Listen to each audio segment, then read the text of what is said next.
힘들고 메마른 광야 시기를 지날 때에 많은 사람들은 불평합니다. 사람들이 그렇게 불평하는 이유는 아마 크게 두 가지일 것입니다. 하나는 광야의 길이 마음에 들지 않는다는 것이고, 또 다른 하나는 누리고 싶은 것을 마음껏 누리지 못한다는 것입니다. 이것은 광야에서 40년 동안 이스라엘 백성들이 보여주었던 모습이었습니다. 이스라엘 백성들은 애굽을 떠나면서 곧장 가나안으로 가는 길을 생각했을 것입니다. 실제로 애굽에서 동부 해안선을 따라가면 일주일이나 열흘 정도면 도착할 수 있는 거리라고 이야기를 합니다. 당시 이스라엘 백성들은 노약자와 가축들도 많이 있었으니까 아무리 천천히 간다라고 해도 한 달 이상 걸리지는 않습니다. 그런데 이스라엘 백성들은 그 광야에서 40년의 세월을 보내야만 했습니다. 한 달 정도면 갈 수 있는 거리를 40년이나 걸렸다라고 한다면 여러분은 어떻게 받아들이시겠습니까? 어느 교회학교에서 목사님이 이 내용을 가지고 설교를 하시다가 아이들에게 이렇게 물었다라고 합니다. 어린이 여러분, 이스라엘 백성들이 한 달이면 갈 수 있는 길을 40년이나 광야에서 방황해야만 했던 이유가 무엇일까요? 그랬더니 아이들이 이런저런 대답을 하는 가운데서 한 아이가 이렇게 대답을 하더랍니다. 지나가는 사람에게 길을 물어보지 않았어요. 정말 그랬을까요? 아니면 그들을 인도하는 모세가 길을 잘 몰라서였을까요? 모세는 그 광야에서 40년을 보냈던 사람입니다. 때문에 어느 누구보다도 그 광야의 지형을 잘 알고 있는 사람이었습니다. 그러면 그들은 왜 40년의 긴 세월을 광야에서 보내야만 했을까요? 하나님께서 그렇게 하신 것입니다. 그렇다면 하나님께서 이들을 곧장 가나안으로 인도하지 아니하시고 광야를 빙 돌아서 40년의 세월을 보내게 하신 이유가 무엇일까요? 출애굽기 13장 17절에 보면 이 물음에 대한 1차적인 대답이 나오고 있습니다. 우리 출애굽기 13장 17절 다 같이 읽겠습니다. 같이 읽습니다. 시작. 바로가 백성을 보낸 후에 블레셋 사람의 땅의 길은 가까울지라도 하나님이 그들을 그 길로 인도하지 아니하셨으니 이는 하나님 말씀하시기를 이 백성이 전쟁을 하게 되면 마음을 돌이켜 애굽으로 돌아갈까 하셨습니다. 당시 애굽에서 가나안으로 가는 방법은 세 가지가 있었습니다. 앞에 지도를 보면서 설명을 드리겠습니다. 화살표 잘 넘어가지겠지요? 제가 이렇게 만들었습니다. 친절하게 좀 방향 잘 이해하시라고 앉아서 뽀샵에서 그림을 그려가면서 퍼가지고 이렇게 만들어 보았습니다. 자, 여기 보게 되면 첫째 방법은 애굽에서 지중해 해안선을 쭉 따라 녹색선입니다. 쭉 따라서 곧장 올라가면 가나안 평지에 이르게 되는 바닷길이 있습니다. 이 길은 오늘 본문에 나오는 블레셋 사람의 땅의 길입니다. 이 길은 가장 빠르고 편하게 갈 수 있는 반면에 추격하는 애굽인들과 가나안 입성을 극구 저지하려는 블레셋 사람들과의 치열한 전쟁이 불가피했습니다. 그런데 전쟁을 치를 만한 군사적 준비도 제대로 갖추지 못했던 상태였던 이스라엘 백성들이 블레셋 사람들의 땅으로 지나간다라고 하는 것은 불가능했습니다. 그들 거길로 갔다가 전쟁을 하게 되면 지레 겁을 먹고 후회를 해서 애굽으로 돌아가려고 할 것이다 라고 하는 것입니다. 하나님이 이것을 알고 계셨다는 것입니다. 두 번째 방법은 바란 광야를 가로질러 가지고 네게부 지역을 거쳐서 요단 고원 남부 지방으로 해서 가나안으로 올라가는 족장의 길이 있습니다. 아브라함과 이삭과 야곱이 이동했던 그 길입니다.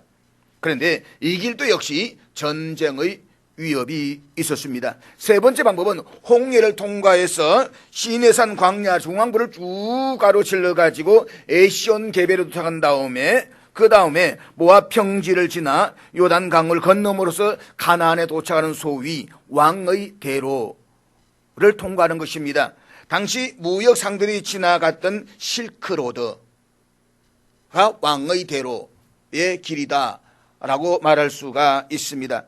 이 길은 다소 우회하는 길이기는 하지만 그래도 전쟁의 위험은 상대적으로 적었다라고 하는 것입니다. 당시 무역상들은 이 길로 안전하게 무역을 지나갔기 때문에 알려져 있는 길이다라고 말할 수가 있습니다. 그런데 이스라엘 백성들은 이들 세 가지 방법 중에 어느 길도 택하지 않았습니다. 그들은 홍해를 건넌 이후에 신광야를 지나서 시내 광야 남단까지 쭉 내려와 가지고 그를 완전히 돌아가는 우회로를 선택을 했습니다. 그리고 정탐꾼 사건으로 광야에서 38년의 세월을 보낸 이후에 사막의 길을 통해서 요단 동편에 도착했습니다. 당시 이 지역은 어떤 민족도 살지 않았던 일종의 세력 공백 지역이었습니다. 학자들에 따르면 이 길은 사람들이 지나갈 수 없는 가장 최악의 길이었다라고 이야기를 합니다. 그렇다면 하나님께서 이처럼 당시의 사람들이 보편적으로 알고 있었던 그 길이 아닌 전혀 다른 길로, 그것도 최악의 길로 이스라엘 백성들을 이끄시던 중요한 이유가 무엇일까요? 하나님은 아브라함 후손 이스라엘 백성들을 종되었던 애굽에서 불러내셔서 거룩한 제사장 나라를 세우기를 원하셨습니다.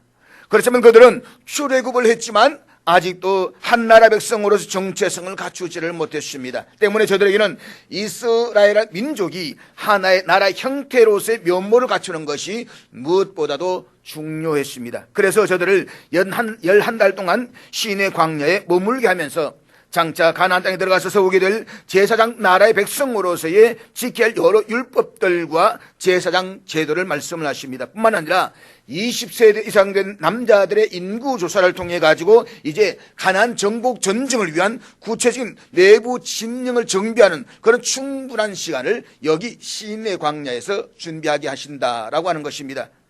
그래서 하나님은 시내 광야에서 11달 동안 나라로서 갖춰야 할 기본적인 틀을 다 갖추게 한 이후에 가나안을 향해서 진군하게 하셨다라고 하는 것입니다.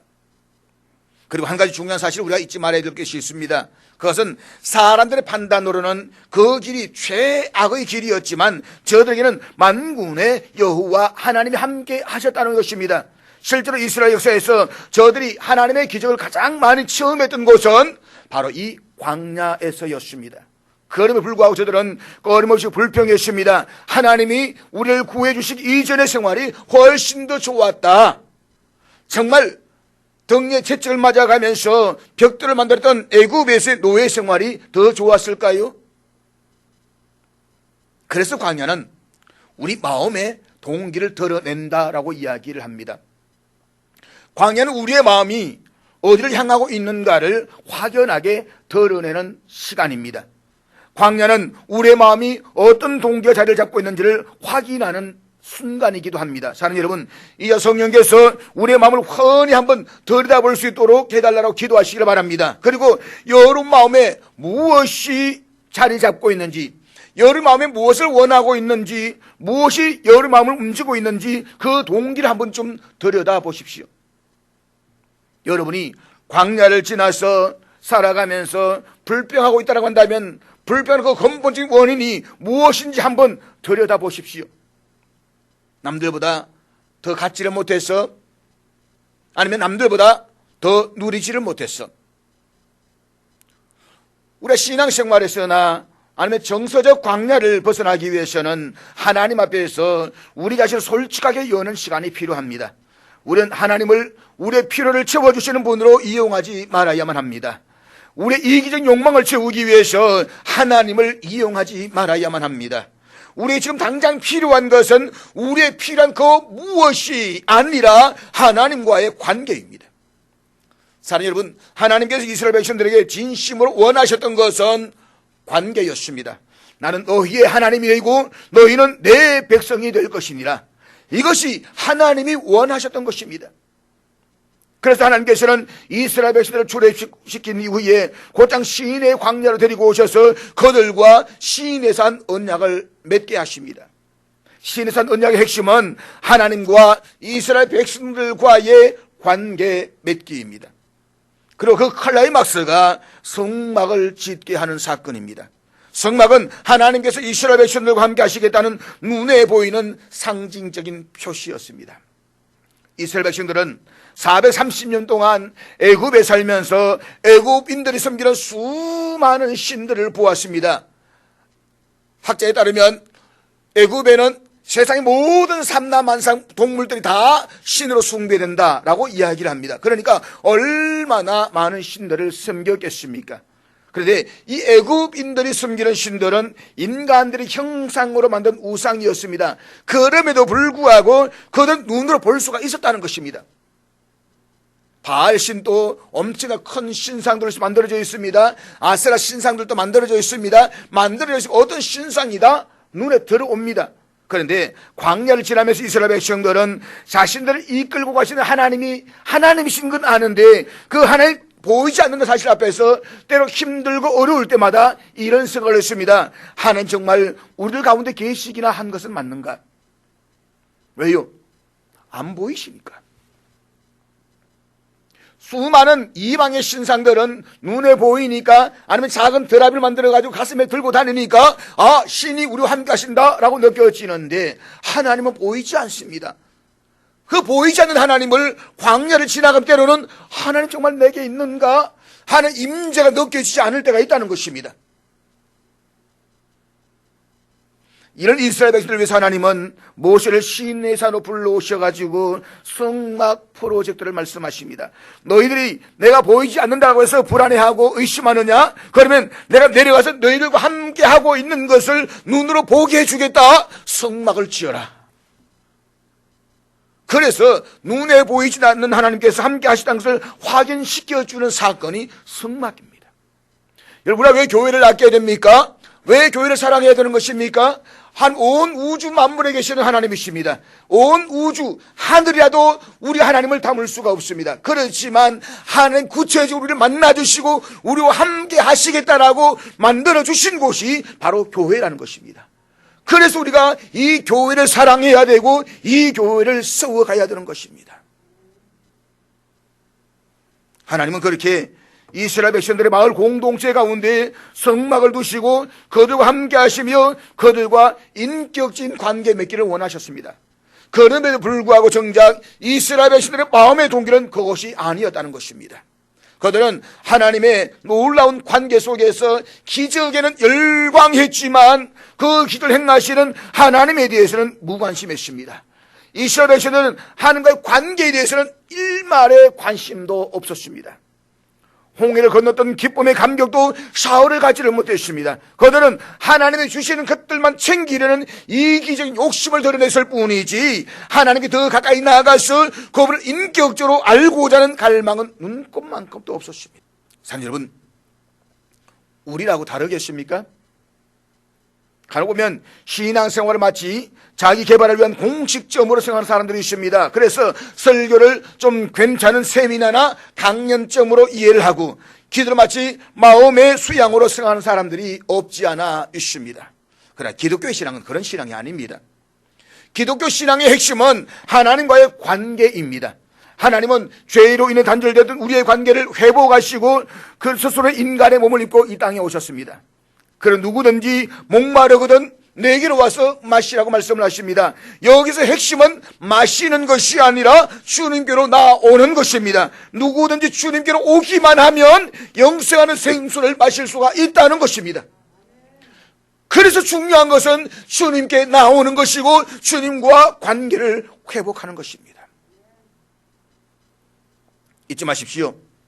광야를 지나가는 우리들에게 지금 당장 필요한 것은 목자가 되시는 하나님과의 관계를 회복하는 것입니다. 하나님과의 인격적인 관계가 바탕이 되지 않으니까 순종하려고 하는 마음도 어디까지나 마음에서만 거치고 만다는 것입니다. 그래서 광야를 만나서 조금만 힘들고 어려우면 원망하고 불평하면서 뒤로 낮아빠져버리고 마는 것입니다. 그러므로 하나님께 더 가까이 나아가서 그분과 친밀한 사랑의 관계를 회복할 수 있기를 주의 이름으로 축복합니다. 이스라엘 백성들은 40년의 기나긴 유랑의 생활을 끝에 마침내 요단 동편 뚝에 도착했습니다. 그곳에서 그들은 처음으로 그들 조상들이 말하던 그 약속의 땅을 바라볼 수가 있었습니다. 이제 그들은 요단강만 건너면 하나님이 아브라함에게 영원히 주시겠다라고 약속하신 그 가나안 땅을 밟게 됩니다. 그들은 만감이 교차하는 그 감정으로 아마 지금쯤 가나안 땅을 바라보고 있었을 것입니다. 그런데 이 흥분된 감정적인 상황과 그 가나안 땅을 정복해야 하는 것은 또 다른 문제였다는 것입니다. 우리 때로 은혜를 받습니다. 은혜를 받는 것과 이 땅에서 주의 나라를 세워 가야 되는 것은 또 다른 문제다라고 하는 것입니다.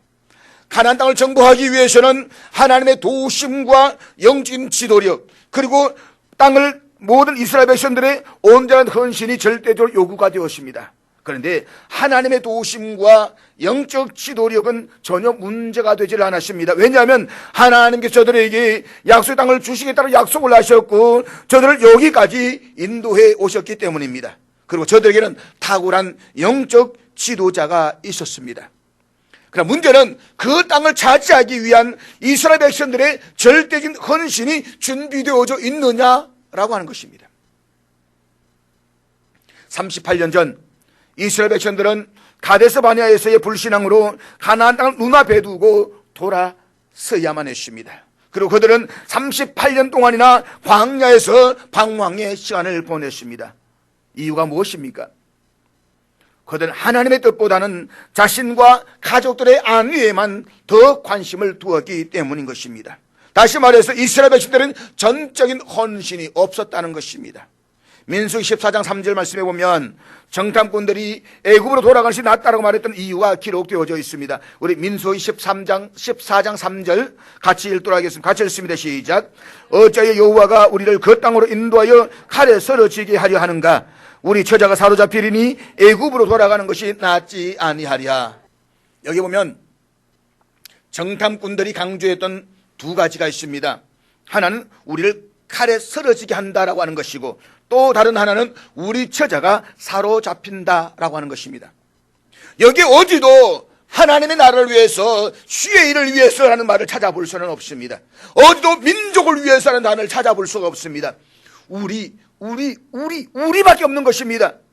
그들의 일차적인 관심은 오직 세워질 하나님의 나라, 제사장 나라가 아닙니다. 자신과 가정이었습니다. 나와 내 가정이 얼마나 유익할까? 이것이 그들의 판단 기준이었다는 것입니다. 가나안 거주민들에 비교하면 메뚜기에 불과하다고 판단했던 그들은 이대로 가나안으로 진군을 했다가는 자신은 칼에 맞아 죽을 것이고 저 자신은 노예로 사로잡힐 것이라고 판단했습니다. 그래서 그들은 가나안으로 가지 않겠다고 뒤로 나자빠졌습니다. 그리고 지도자를 세워서 애굽으로 돌아가려고 했습니다. 하나님이 진노하셨습니다. 그리고 거기에 다시 나아가겠다고 말합니다. 아니 우리 잘못했으면 나아가겠습니다. 하나님 이제는 안 된다고 말씀하십니다. 가지 마라. 가면 죽는다. 그것도 거부하고 나갔다가 결국에는 죽었지 않습니까?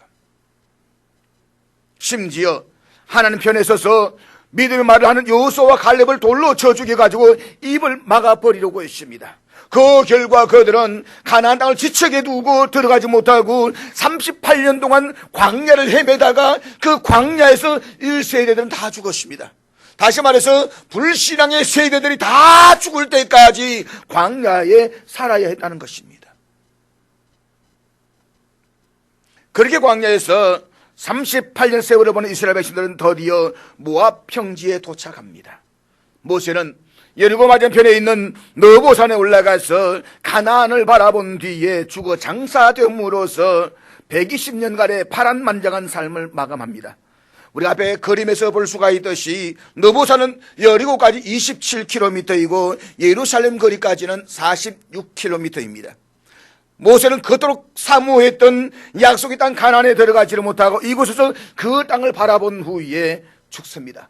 너보산 올라가 보면 왼쪽으로는 사해 바다가 있고 그리고 예루살렘이 있고 그리고 여리고가 있고 베들레헴이 있습니다. 훤히 다 보인다는 것입니다. 마음이 얼마나 애탔겠습니까? 저 땅에 들어가기 위해서 40년 동안 걸어왔습니다. 저 땅에 들어가기 위해서 그 숱한 고난의 세월들을 보내왔습니다. 그런데 여호수아는 그 땅에 들어가지를 못하고 너보산에서 생명을 마감합니다. 그리고 하나님은 여호수아를 새로운 지도자로 세워서 가나안 정복을 위한 준비에 들어가게 하십니다. 그렇다면 하나님께서 가나안 정복을 앞두고 모압 광야에 머물고 있는 이스라엘 백성들에게 요청하시는 말씀이 무엇입니까? 우리가 이 모압 광야에서 들을 하나님의 말씀은 무엇일까요? 첫째는 마음을 강하게 하고 담대히 하라는 것입니다. 하나님께서 이스라엘 백성들을 출애굽시키시고 광야에서 40년 동안 연단하신 이유는 그들을 통해서 가나안 땅에서 거룩한 제사장 나라를 세우시기 위해서였습니다. 강한 자가 힘과 권력을 통치하는 그런 세상 나라가 아니라 사랑의 하나님이 통치하시는 하나님의 나라, 약육강식이 지배하는 그런 세상 나라가 아니라 고아와 과부와 나그네와 같은 사회적 약자들뿐만 아니라 모든 사람이 함께 더불어 평화를 누리며 살아갈 수 있는 제사장 나라를 만들고 싶었습니다.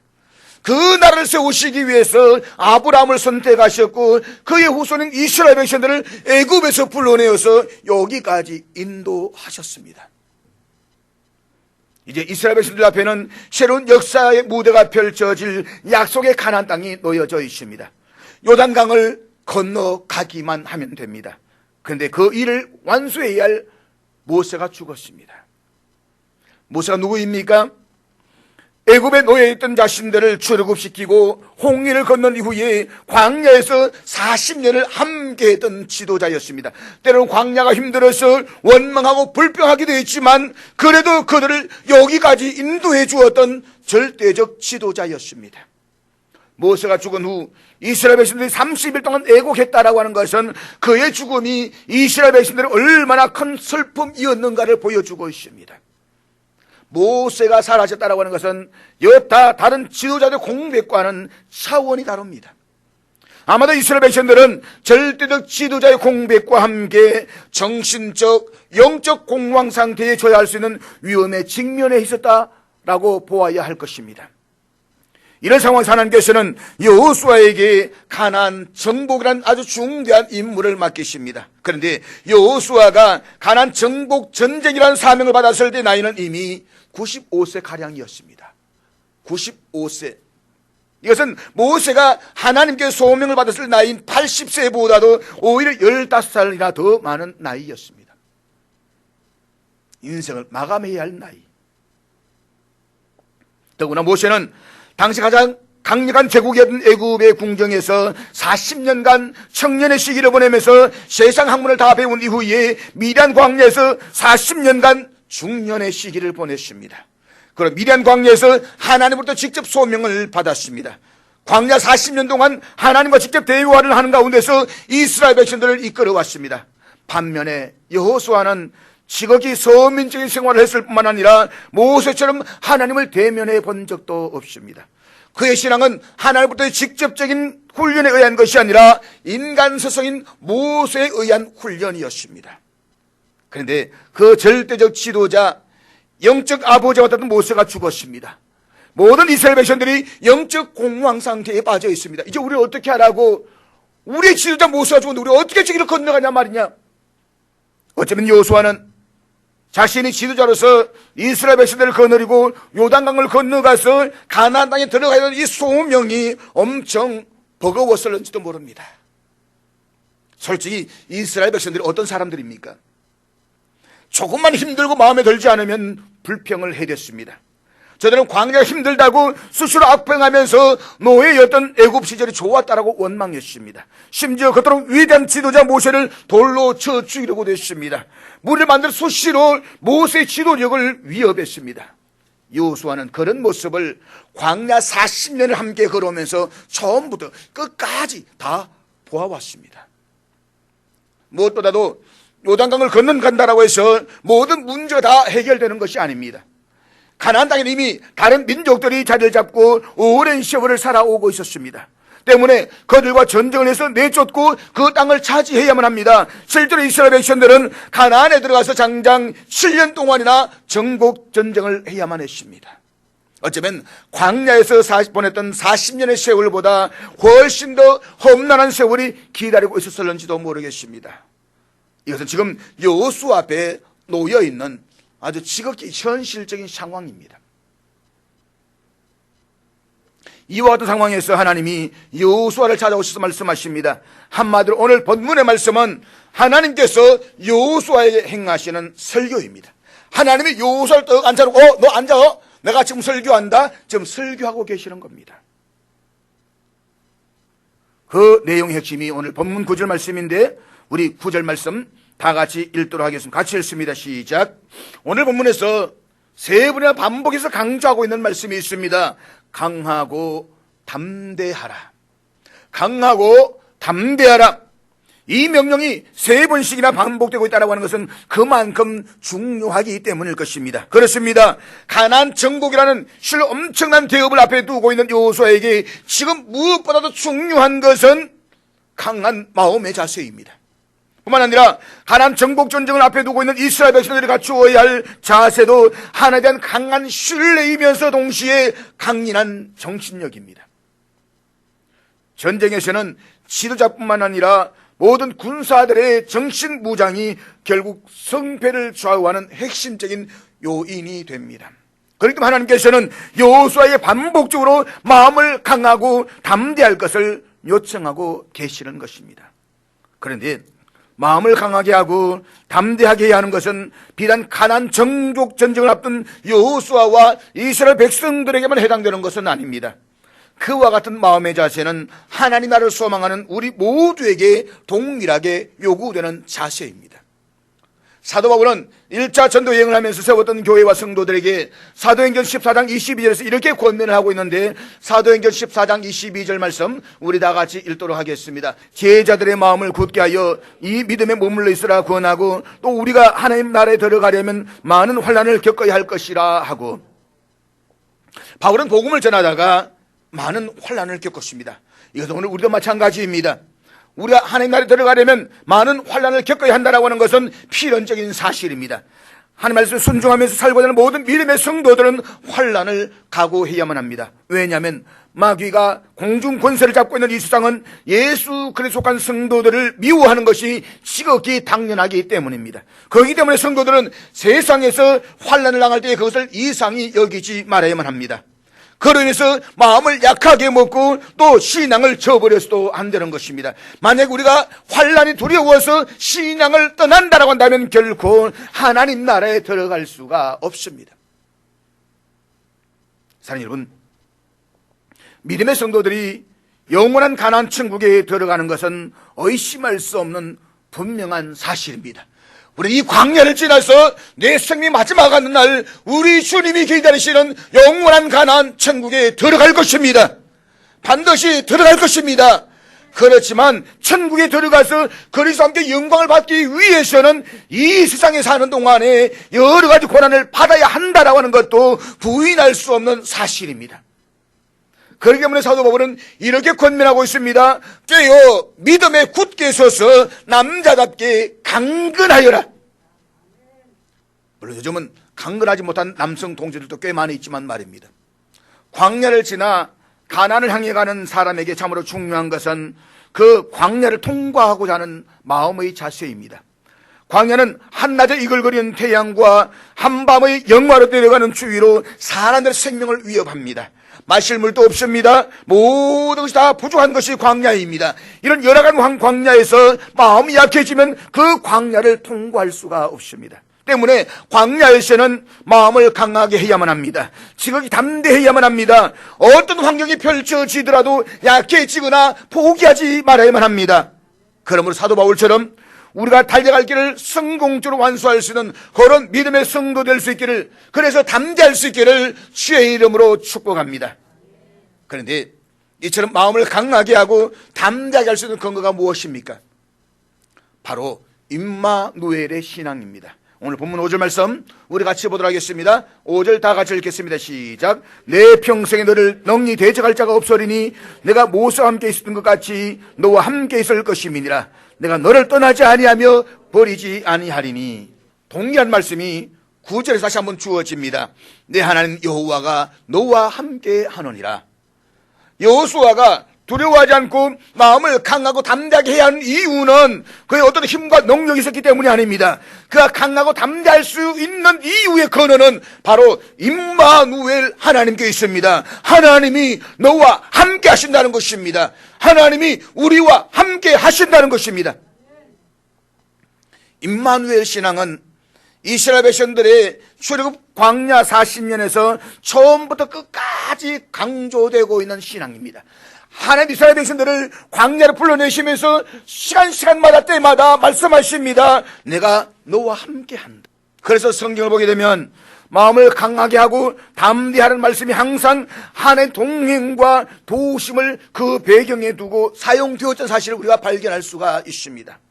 따라서 세상에 대해서 영적 전투를 치르며 살아가는 그리스도인들의 마음속에 일하는 두려움을 없애버리고 오히려 담대히 싸움에 임할 수 있게 되는 유일한 방법은 오직 하나님의 동행하심과 그분의 격려와 지원의 말씀밖에 없다는 사실을 우리가 믿어야 됩니다.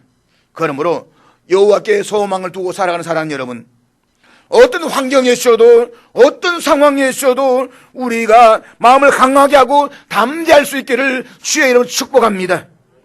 우리가 이 광야를 지나서 영원한 천국 가나안에 들어가기 위해서는 마음을 강하게 하고 담대히 해야만 합니다.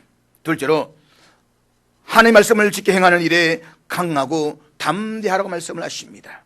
본문 7절 말씀인데 우리 7절 다 같이 읽도록 하겠습니다. 같이 읽습니다. 시작. 오직 강하고 극히 담대하여 나의 종 모세가 내게 명령한 그 율법을 다 지켜 행하고 우르나 좌우르나 치우치지 말라. 그리하면 어디로 가든지 형통하리니. 본문에서 하나님께서는 마음을 강하고 담대할 것을 외에 한 가지를 더 요청하십니다. 그것은 율법을 다 지켜 행하고 좌우나 우르나 치우치지 말라라고 하는 것입니다. 한마디로 하나님의 말씀을 지켜 행하는 일에 강하고 담대하라는 것입니다. 말씀에 철저하게 순종하라는 것입니다. 그럴 경우에 어디로 가든지 내가 형통하게 될 것이라고 말씀을 하십니다. 그러니까 형통의 비결은 하나님의 말씀에 순종하며 지키는 것에 있다는 것입니다. 그리고 가나안 정복 전쟁에서 승패도 하나님의 말씀에 대한 순종의 결과라는 사실을 잊지 말라는 것입니다. 사랑하는 여러분, 오늘 본문을 잘 살펴보십시오. 하나님께서 이스라엘 백성들을 이끌고 가나안 정복 전쟁을 수행할 여호수아에게 마음을 강하게 하라, 담대히 하라 라고 명령하신 후에 곧바로 나가서 싸우라, 레츠고 적을 대적하라 그렇게 말씀하지 않았습니다. 하나님의 율법을 다 지켜 행하라고 말씀을 하십니다. 이것은 하나님의 말씀이 곧 우리의 힘이고 능력이라는 것입니다. 그렇습니다. 하나님의 말씀이 우리의 힘입니다. 하나님의 말씀이 곧 우리의 능력인 것입니다. 이 사실을 믿으시기를 주의 이름으로 축복합니다. 말씀이 권능인 것입니다. 사실 우리가 신앙생활하면서 어느 때에 가장 힘이 생기고 마음의 기쁨이 넘칩니까? 하나님의 말씀에 순종하며 그것을 지키려고 힘쓸 때입니다. 반면에 어느 때에 생기가 없어지고 마음의 기쁨도 사라집니까? 말씀에서 떠날 때입니다. 그렇지 않습니까? 그렇기 때문에 우리가 광야를 지나가면서 강하고 담대하기 위해서는 무엇보다 먼저 말씀에 순종해야만 합니다. 하나님의 말씀을 가까이 해야만 합니다. 다윗은 하나님의 말씀을 주야로 묵상하는 사람이 복이 있는 사람이라고 했습니다. 그 사람 마치 시냇가에 심긴 푸른 나무처럼 만사가 형통할 것이라고 했습니다. 그러므로 광야에서 우리가 해야 할 일은 하나님의 말씀을 가까이 하는 것입니다. 그리고 말씀을 묵상하는 것입니다. 하나님의 말씀을 읽고 또 읽고 또 읽고 또 읽어보십시오. 그 말씀을 가슴에 새기고 생명처럼 소중히 여기면서 힘써 지키고 또 지켜보십시오. 그러면 모든 일에 형통하게 되는 은혜를 경험하게 될 것입니다. 그럼에 불구하고 복받기만을 바라고 만사 형통하기를 바라는 성도는 많아도 하나님의 말씀을 힘써 지키는 성도는 많지 않다라고 하는 것이 오늘 우리의 현실입니다. 그러나 잊지 마십시오. 하나님이 제일 기뻐하시는 것은 순종과 헌신이란 사실을 말입니다. 제사보다 순종이 낫다라고 하셨습니다. 하나님께서는 순종하는 사람과 겸손한 사람을 들어서 서십니다. 우리에게 능력이 있어서 서시는 것이 아니라 순종하기 때문에 서시는 것입니다. 우리가 하나님 말씀에 순종하면 우리의 마음은 강하고 담대해집니다. 그러면 광야에서 우리의 마음이 강하고 담대해지기 위해서는 먼저 하나님 말씀을 가까이 하고 그 말씀에 순종하시기를 바랍니다. 하나님 말씀을 순종하고 가까이 하는 것만큼 우리의 영적 상태는 그만큼 강하고 담대해질 것입니다. 그럴 때 우리는 영적 전쟁에서 승리하게 될 것입니다. 사랑하는 여러분, 여호수아는 민족의 위대한 지도자 모세를 읽고 가나안 정복 전쟁에는 과업을 앞둔 상태에서 그저 두렵고 막막했습니다. 모세는 힘들었는데 내가 저들을 어떻게 데리고 들어갈까? 또 저 요단강을 내가 어떻게 건너갈 것인가? 저 천의 요새 여리고서 내가 어떻게 들어갈 것인가? 하나에서 열까지 다 암담했습니다. 그런 그에게 하나님 찾아오셔서 내가 너와 함께하리라는 말씀을 하시면서 마음을 강하고 담대하게 말씀하십니다. 이 말씀은 광야를 지나가는 저와 여러분 주시는 하나님의 축복의 말씀입니다. 우리 앞에 수많은 어려움들이 있습니다. 요단강이 가로져 있고 여리고성이 있습니다. 수시로 변한 환경들이 있습니다. 이 광야를 어떻게 건너갈 것인가? 그래 말씀하십니다. 내가 너와 함께하는 것이 아니냐. 그러니까 강하고 담대하라. 우리가 강하고 담대할 수 있는 것은 우리 어떤 재물이 있기 때문이 아닙니다. 우리 어떤 학벌이 있기 때문이 아닙니다. 우리 어떤 잘생겼기 때문이 아닙니다. 하나님이 함께 하시기 때문인 것입니다. 그러므로 광야를 지나면서 때로는 우리에게도 두렵고 막막한 상황이 일어날 수가 있습니다. 그럴 때에도 마음을 강하게 하고 담대하시길 바랍니다. 광야에서 결코 마음이 약해지면 안 됩니다. 그러면 광야에서 살아남을 수가 없습니다. 다시 말씀을 드립니다. 광야에서는 우리의 마음의 자세가 강하고 담대해져야만 합니다. 어렵고 두려운 일들을 만나도 담대해져야만 합니다. 우리가 그럴 수 있는 것은 임마누엘 하나님이 우리와 함께 하시기 때문입니다. 하나님은 우리의 돕는 자시요 우리의 힘이 되십니다. 우리의 방패이시며 요새가 되십니다. 하나님 우리를 떠나지 아니하시며 버리지 아니하십니다. 그러므로 하나님 말씀을 사모하며 그 말씀을 붙잡고 순종하는 삶을 통해서 강하고 담대함으로 이 광야를 지나 약속의 땅 가나안에 들어갈 수 있는 저와 여러분들 수 있기를 주의 이름으로 축복합니다.